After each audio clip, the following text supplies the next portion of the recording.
Here we go. Hello, everyone. Welcome to another episode of Rethinking Legal Ops, where we have forward thinking conversations about how the integration of law and technology are changing the way we practice law in varied industries. Today, we have an amazing guest with us, Ann Vanga. She's the VP of Legal at Solifi and also a woman that I really admire for all her work. So it's wonderful to have you here, Ann. Thank you. Thank you. Very happy to be here and join this discussion. Great. And for those who don't already know, Solifi is a very fast-growing fintech company, and they're doing really cool work. So check them out. And I'm your host. Like every time, I'm Mishwaya. I'm the head of legal at Speed Legal. We're a legal tech company, and today we'll be talking about the in-house experience at fintech companies. And just to kick things off, I'd love to learn a little bit more about your academic and your professional journey and what led you to working in fintech. Sure. Yeah. So I've been an attorney for about 13, 14 years now. And I think, like a lot of lawyers, I started working in law firms and I kind of started in bankruptcy litigation, so Chapter 11 work. And in the Chapter 11 work, you actually see a lot of businesses, top to bottom, inside out. And so I thought, I really would love to work for a business. So over half of my career, I've been in-house in some capacity. Two of the three companies I've worked for have been tech specifically, but I think fintech is just an exciting place to be. So I've been in fintech now for 5 years. And I love it. I think it's fast moving, it's interesting, it supports your day-to-day life without you even knowing it, and all the financial institutions that make the world go round. So I just think it's an exciting space, and I really love being in house and getting to know a customer, right? So instead of 100 clients with one problem each, you have one client with 100 problems, and you just get to know your company, your products, the folks who work there really well, and I find that to be really enjoyable. So, yeah, really like the space. That's great. Yeah, fintech is super interesting. And just before we started the podcast, we were having a conversation how there's always new players and new Yep. regulations and new things coming up, and it's so fast moving. So I'd love It's to. very fast moving. And it's one of those things where even through the years that I've been at the company, even we have to flex with the changing times, regulations, new players on the market. So, our products and services, there's always new development, there's always bells and whistles, there's always a new regulation the product team has to watch out for, and the legal team. And so you just can't really sit back, and you always have to be alert, and that's what keeps it interesting. And it also keeps it fun to say, well, there's new players emerging, there's new tools that people need to have. And I just yeah, it's never a dull moment, maybe you could say. Yeah, that's a fun area to work in, not having that many sort of phases where there's not that much fast moving stuff. And I feel similarly about legal tech. I think things move slower in legal tech in comparison to fintech, because I think the level of adoption is still relatively low. People are still, in my opinion, not as used to legal tech as they are to fintech. Maybe and there are some similarities that I can draw on. Maybe in the 2000s, when fintech was slightly newer, and banks were very sort of closed off, and people were not used to using tools to optimize finances, and businesses were not as used to it. I think legal tech is having a similar type of journey. So still a very Yes. exciting place to be, and the adoption is increasing now. People are going out and looking for these types of solutions. So a very cool Yes. to be. Even the term fintech or the term legal tech, I just think it hit the consciousness, like you said, in the last few years. And I would agree with you. I think legal tech adoption is relatively slow. I think sometimes as a department, legal teams are at somewhat of a disadvantage getting money or budget or attention for these legal tools that they have. And I think in a way it's the cart before the horse. So sometimes you need the data to show that you need a tool, but the tool is what gives you the data. So if you're saying, here's our volumes, here's the issues we're working on, here's the amount of times we have exceptions we have to manage, without your legal tech, you're not able to give that. but you know what I mean? So I do think I would agree with you. I think legal tech is coming up quickly, but you still see legal departments getting probably smaller budgets and a little bit, you know, the KPIs that everybody likes to talk about. Legal teams oftentimes are at a disadvantage to show that and show the business case for the tools. So it's kind of an interesting place to be.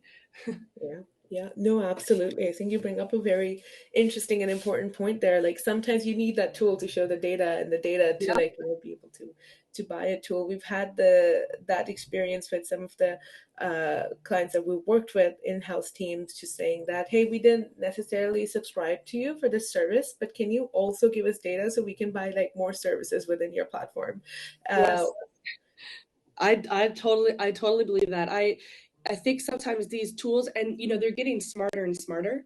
And when you think about a legal team being small, you know, this isn't a department where there's a lot of waste. So you have the number of lawyers or support team members that you need. You're not having extra folks or extra time to start crunching numbers and going through and manually giving that data. So if you don't have a tool that does it, you're definitely at a disadvantage to present up to a decision maker with a who holds the purse strings to say, hey, by the way, we have this tool, but we could utilize it even better.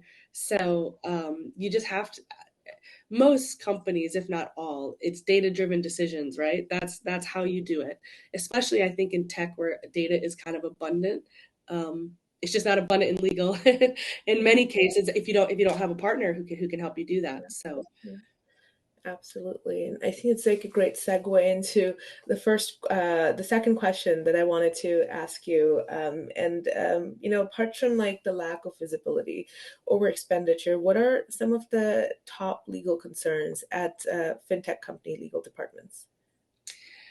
I think some of the top concerns that I would say I think about day to day or keep me up at night on occasion would be um, most fintech companies aren't necessarily regulated themselves, but you're selling into financial institutions or captives or other firms that themselves are regulated.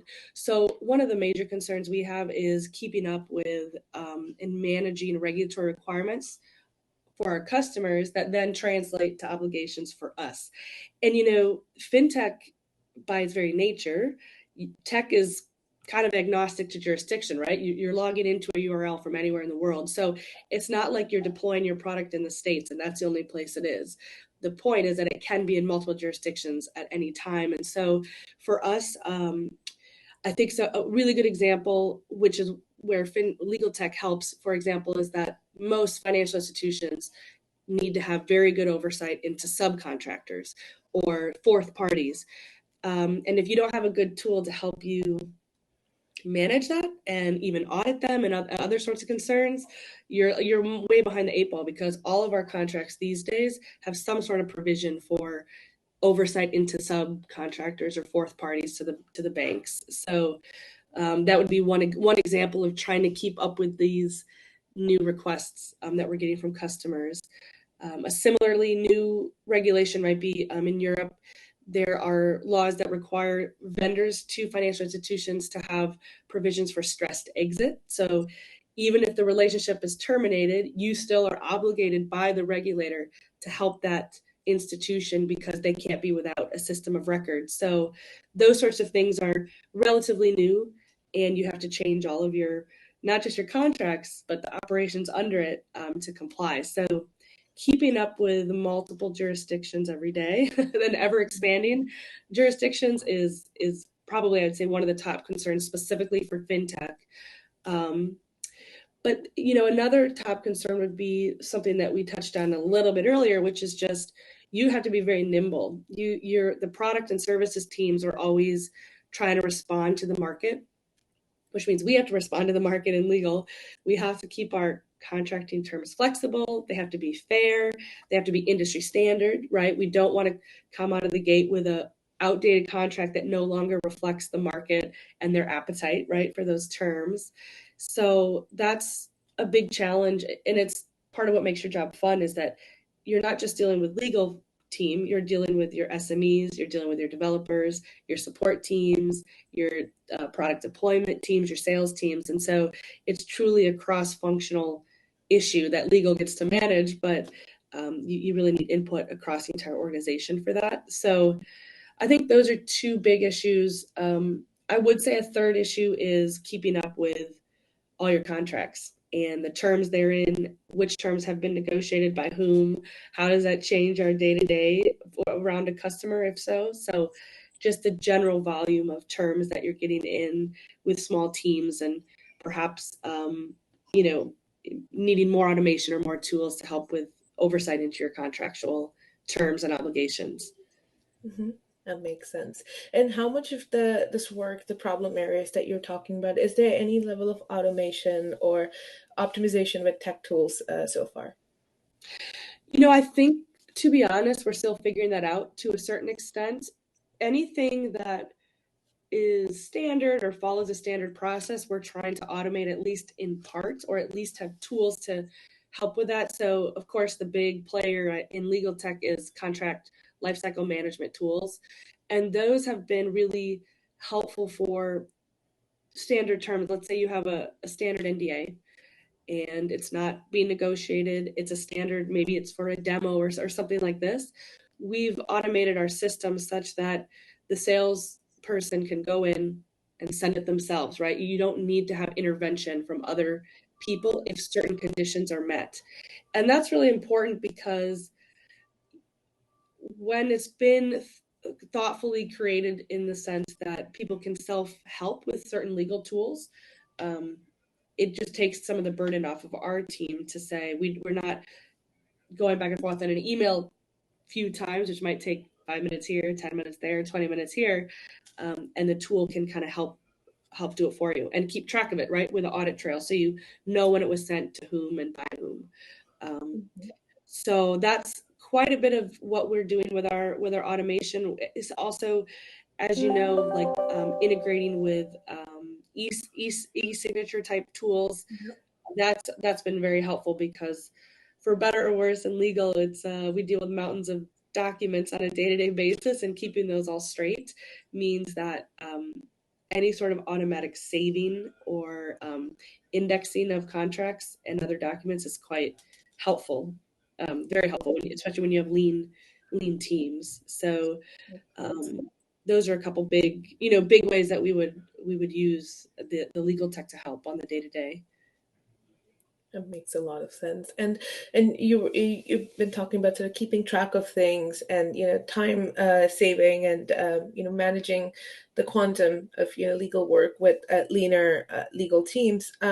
What would you, if you had to put a finger on one of these, what would you say would be the biggest win if you managed to automate maybe like at least 50% of the work that you're describing?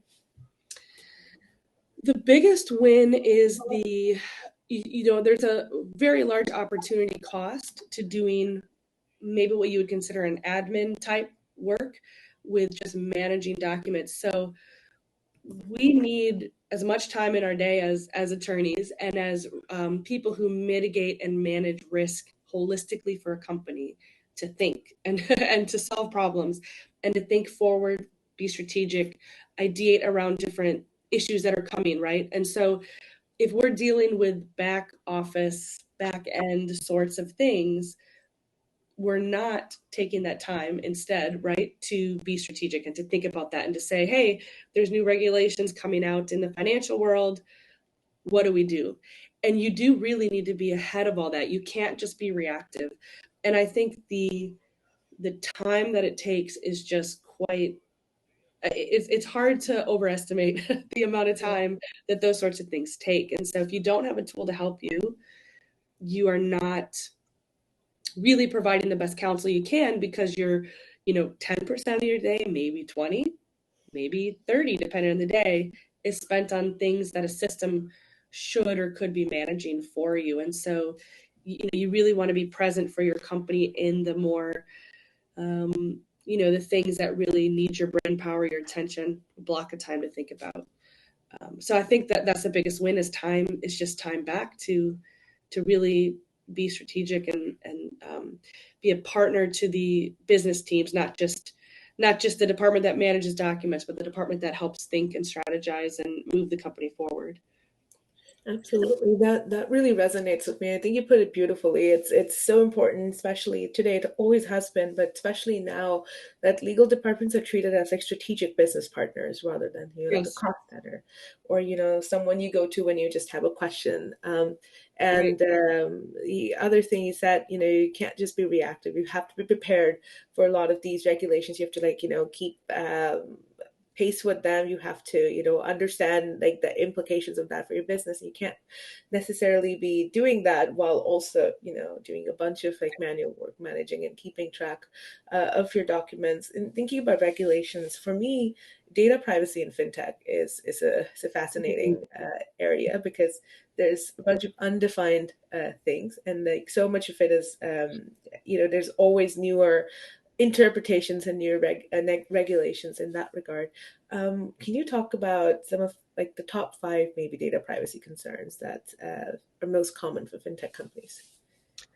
I think, yeah, there's you could go on all day about privacy issues this day and age, but I think one of the top concerns is the just the basic understanding what data we have, from whom, and where it's going into the organization, and because just because data is entered into system A does not mean it stays in system A, right? It might touch system B and then C, and then maybe you have a third party come in for penetration testing, and oh, maybe they have access now to this data. So the actual mapping, data flow mapping, right, as they call it, and transfer impact assessments and things like that, the actual building blocks of a good privacy program is how do you manage not just your customer data, that they're putting into the system and understanding what data you have, but then how are your tools working on that data? Because it's not, nobody operates in a vacuum. So you have suppliers, you have infrastructure partners, you have security partners, you have code repositories. Where's their data going? That's the threshold question, and I think that that's a concern because the business is nimble. There's always new vendors, there's always new ideas, and you want to be very careful when you're onboarding a new vendor or when you're building a new tool or a new system or you're writing a new workflow and you say, hey, it used to be that only these employees had access to this data. Now we have this new program, this new department, this new thing. Can these people also have the same level of access? So it's very complex to get right. It might sound simple, but it's not, because there's so many moving pieces. So I think the very basic of understanding what data you have and where it's going is quite difficult. It's more difficult than it sounds. So I think that would be one of the first concerns. One of the second is, of course, what we touched on earlier, which is you're doing business in jurisdictions, several jurisdictions at once. And so it's not just, oh, I read the paper and I saw California has some new privacy laws coming out. It's like, well, you're not getting automatic updates perhaps in all the countries where you're doing business. So building out a really good network of trusted, maybe outside counsel or advisors, having proper oversight, maybe a proper privacy person on your team whose job it is to keep that in the front of their mind is really important. And you're always worried that you're missing something new because it's so fast these days. It's which is good for consumers. It's good for individual people that these new laws are coming out, but they're coming out very quickly, right? So that's hard to keep up with. Um, so that would be Yeah. a couple. I think in fintech specifically as well, a concern is that financial institutions are attractive targets, not just for regulators themselves. This, like, if you're going to do an audit and you're a regulator, you may very well pick a financial institution, but also for bad actors. The type of data that they hold is attractive for people, and so as a provider to a financial institution that they are in the hot seat, for lack of a better term, from kind of regulators, bad actors, things like this. And so you have to be tight. You have to have a good program. You have to be able to give assurances to them and to yourself that your controls are working, because what you don't want is to um, just check a box but not have an underlying program, because one day your financial institution that you service will be audited or will have a breach, and you will have to be called to the carpet and do your part to make sure that you mitigate that, because it's just a sensitive information that they have. So I think serving those institutions with that sort of data, you have to be careful.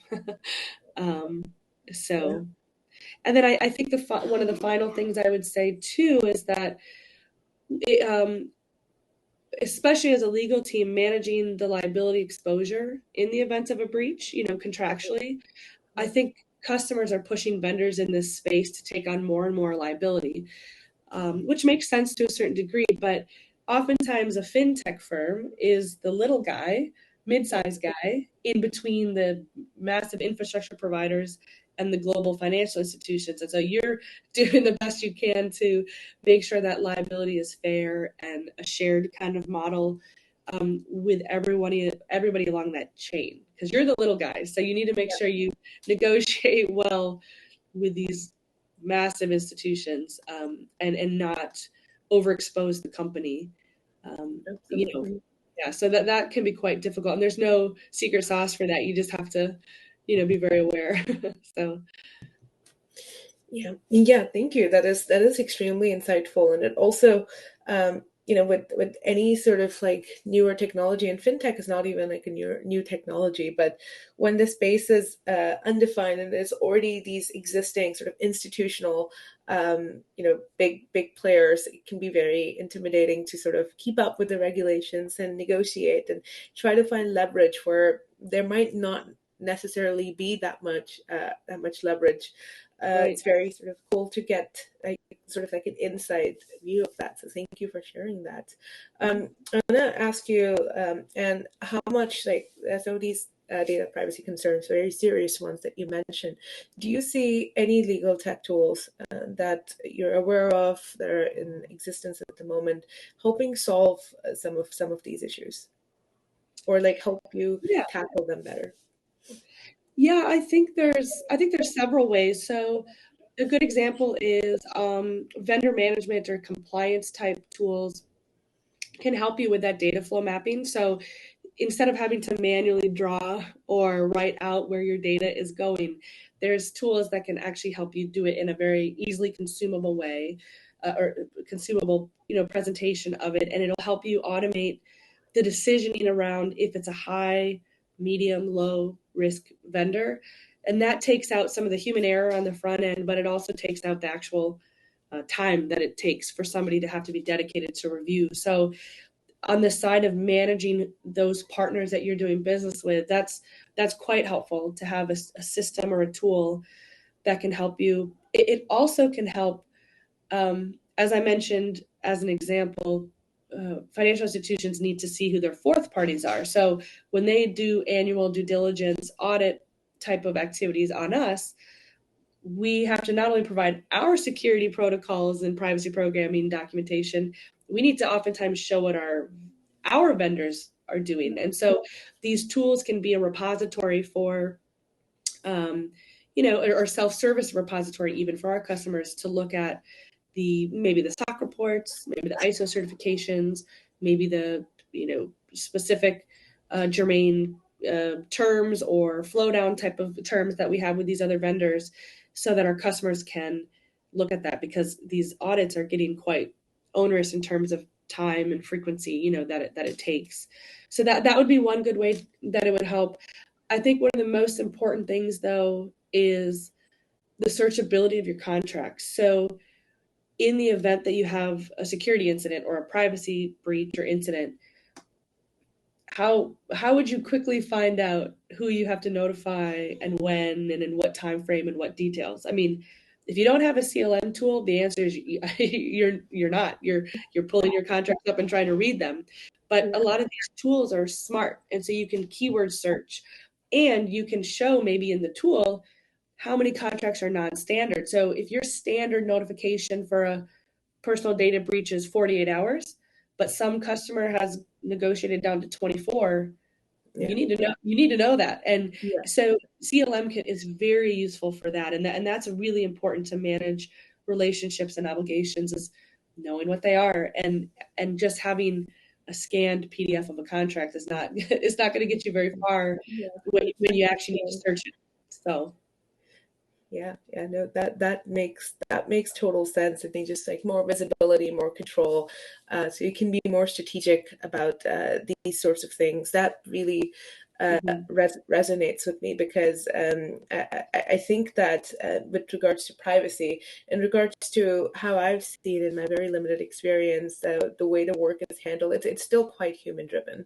There are tools that companies are using to track like where data travels and things like that. But when it comes to the legal aspect of data privacy, it's still very like sort of human Yeah, driven, and it's kind of a predicament as well because often there are privacy concerns with legal tech tools. So it's yeah, kind of that's which one right.